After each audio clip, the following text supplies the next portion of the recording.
सुनिएगा, आपको मैं एक बात समझा दूं कि जब भी आप एक बॉल को ऊपर फेंकेंगे, मान लीजिए इस बॉल को ऊपर जाके वापस आने में 6 सेकंड लगे, तो पहले मैं आपको एक बात बता दूं, जितना समय ऊपर जाने में लगता है उतना ही समय वापस आने में लगता है।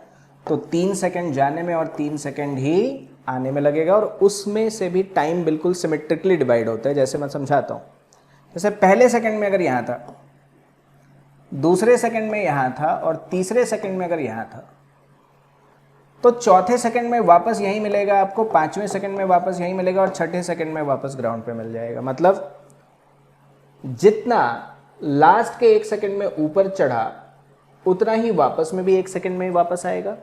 लास्ट के 2 सेकंड में जितना ऊपर गया था 2 सेकंड में उतना ही वापस आएगा, और 3 सेकंड में जितना ऊपर गया था 3 सेकंड में उतना ही वापस भी आएगा।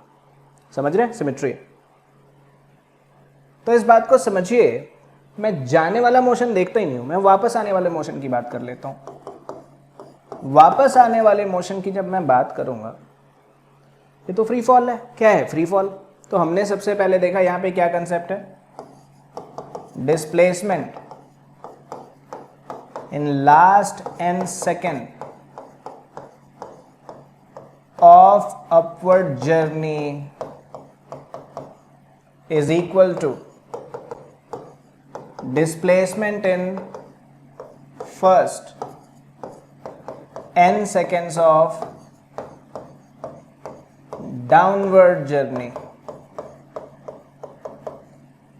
लास्ट के n सेकंड में जितना, लास्ट के n सेकंड में जितना ऊपर जाएगा, गिरते वक्त n सेकंड में उतना ही नीचे आएगा। ठीक है, तो मैं वापस आने वाले मोशन की बात कर लेता हूं। फ्री फॉल है, फ्री फॉल में हम सब जानते हैं, फ्री फॉल में हाइट फॉलन का फॉर्मूला हाफ GT² हो जाता है। तो अगर n सेकेंड्स की बात कर रहे हैं, इन n सेकेंड्स में s की वैल्यू हाफ GN² हो जाएगी। यहाँ पे n कुछ भी हो सकता था। मेरी बात समझिएगा ध्यान से, मैंने कहा लास्ट के n सेकेंड्स में जितना ऊपर जाएगा, लास्ट के n सेकेंड्स में जितना ऊपर आएगा, गिरते वक्त n सेकेंड्स में उतना ही नीचे आएगा। तो मैंने लास्ट वाले n सेकेंड्स की बात ही नहीं कर रहा, मैं गिरने की बात कर रहा हूँ। फ्रीली फॉलिंग ऑब्जेक्ट का u0 ले लेते हैं, हाफ GT² से आंसर आ जाता है, तो हाफ GN² लेना है। नोटिस करिए यहाँ तो u है ही नहीं, तो यहाँ तो u है ही नहीं, ये u से इंडिपेंडेंट है। तो चाहे मैं इसको u से फायर करूँ, 2u से फायर करूँ, चाहे मैं तीसरे को 10u से फायर कर दूँ, कोई फर्क नहीं पड़ता।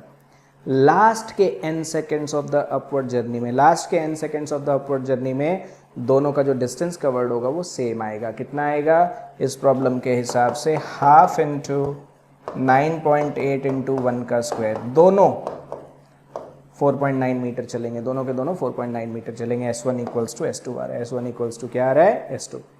तो ये क्वेश्चन नंबर 18 है।